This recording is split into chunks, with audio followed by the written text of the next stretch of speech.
But if the girl asks for a 6-foot-tall drink of water in his 40s with a salary over 500 grand and a good hairline,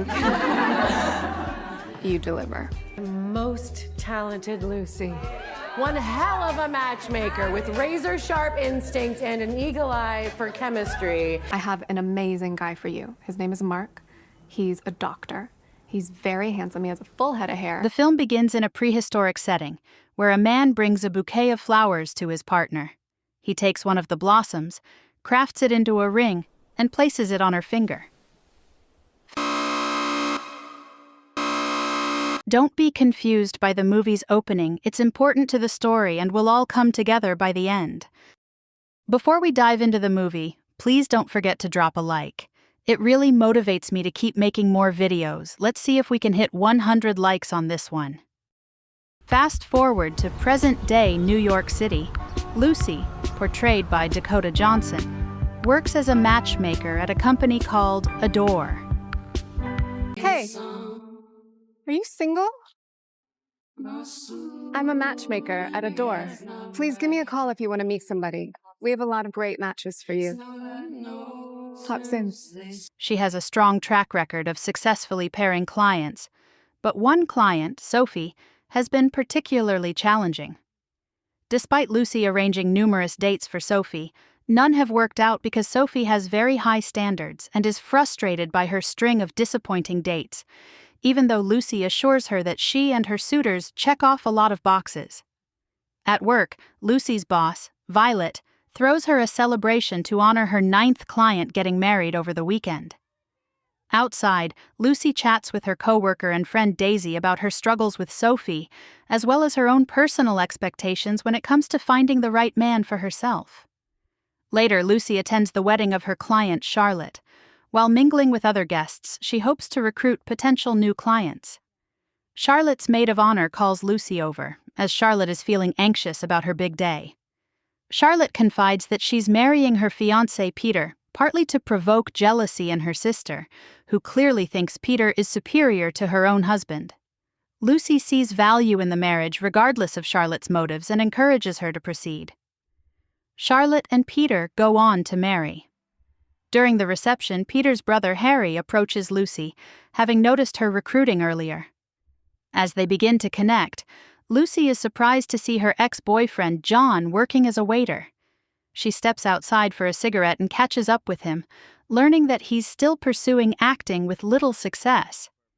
Inside, Lucy gives Harry her business card, but he jokingly insists he'll only contact her if she dances with him, which she does, catching John's attention in the process.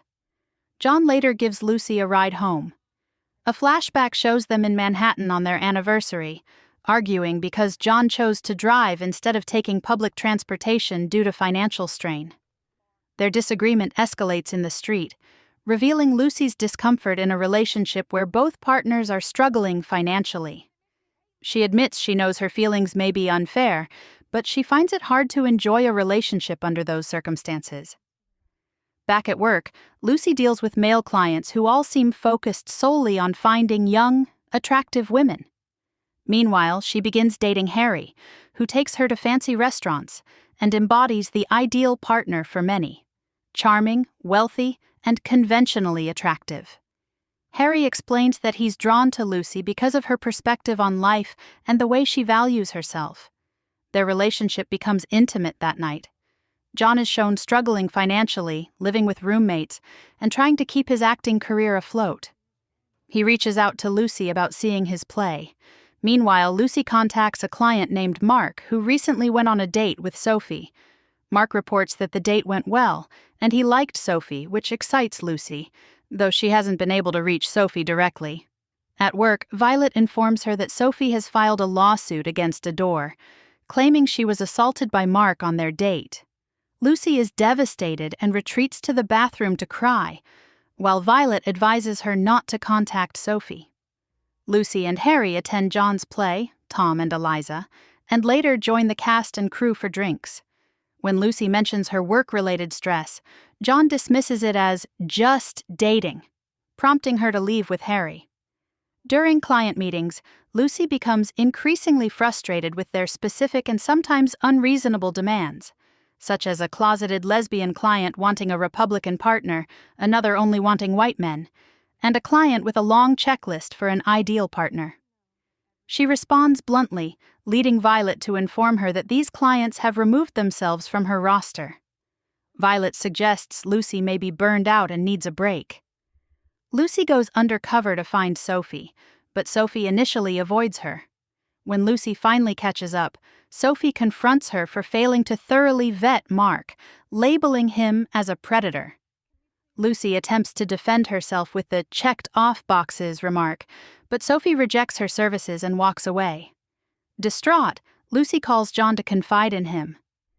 That evening, while spending time with Harry, Lucy notices something about him that leads to a conversation in which he admits that he and Peter had surgeries to increase their height for dating purposes. Lucy realizes that their relationship is superficial and that they aren't truly in love. Though Harry is upset, he accepts her decision, and they part on amicable terms. What do you think about this movie recap so far? Have you seen it? Does it look like something you would like to watch? Remember to drop a like on this video, it really helps this channel.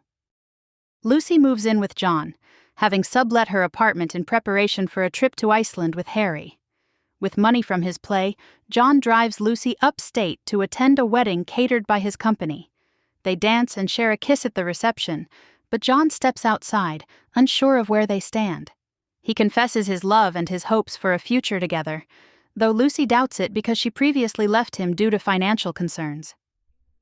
Lucy receives a call from Sophie, frightened because Mark is outside her apartment and the police aren't acting since he isn't actively breaking in.